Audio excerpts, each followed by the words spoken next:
No quadro de hoje, sobre os 130 anos do Supremo Tribunal Federal na era da República, a escolha dos ministros para integrar a corte ao longo da história é o tema do episódio. Confira.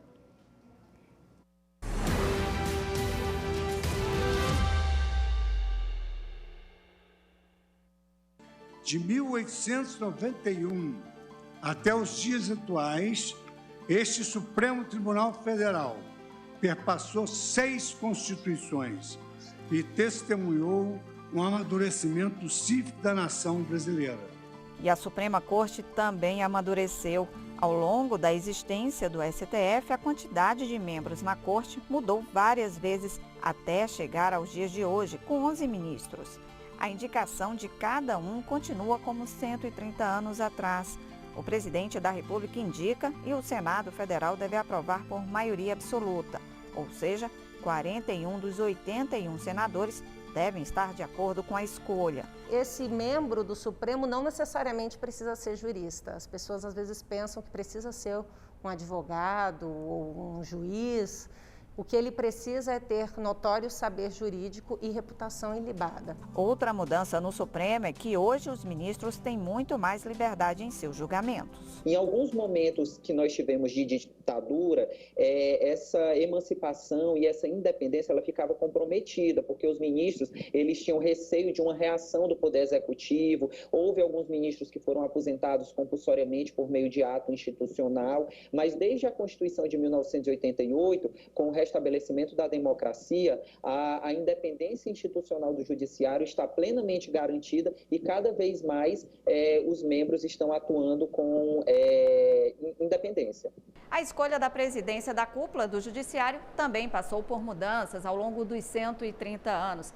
Na época da monarquia, o presidente do Supremo Tribunal de Justiça, como era chamado, era indicado pelo imperador e podia ficar no cargo por 3 anos. Hoje, o presidente e o vice-presidente da corte são eleitos pelos próprios pares.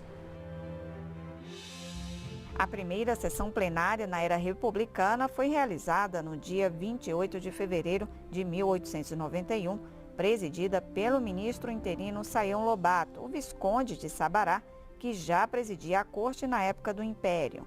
Ele ficou no cargo até os ministros elegerem um ministro Freitas Henriques. Entre 1940 e 1945, durante o regime autoritário, a escolha do presidente do Supremo passou a ser atribuição do presidente da República. Em 1946, o ministro José Linhares, que ocupava interinamente o cargo de presidente da República, devolveu à Suprema Corte a prerrogativa de eleger o presidente. José Linhares foi presidente do STF por 4 vezes. Historicamente, se a gente for olhar, nós já temos exemplos, inclusive de presidente do Supremo Tribunal Federal, que era um português. Mas atualmente é exatamente porque a Constituição exige que seja uma indicação de brasileiro nato, porque os ministros do Supremo Tribunal Federal estão na cadeia de sucessão do cargo do presidente da República. Então, depois de algumas autoridades, quem assume a presidência da República é o presidente do Supremo Tribunal Federal e podem até ser os outros ministros do Supremo Tribunal Federal também. O Supremo Tribunal Federal tem 3 órgãos: a presidência, turmas e plenário. O presidente não participa do julgamento das turmas porque ele, além de presidir o plenário e administrar a corte, também é função do presidente do STF comandar o Conselho Nacional de Justiça, órgão do judiciário que tem a missão de desenvolver políticas públicas para melhorar a prestação de serviço da justiça brasileira. Até 2015, um ministro poderia ficar no Supremo até os 70 anos de idade.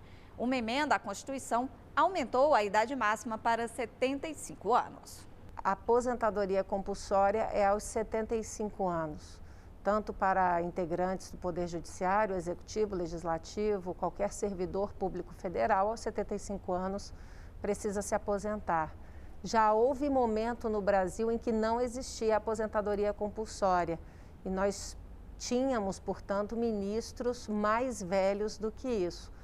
As próprias tecnologias digitais também têm favorecido com que nós tenhamos uma expectativa de vida maior. Nós tivemos agora o ministro Celso de Mello se aposentando, todos ficamos muito consternados, porque é um ministro decano conhecido pela sua altíssima capacidade de conhecimento de Constituição Federal e de Supremo Tribunal Federal.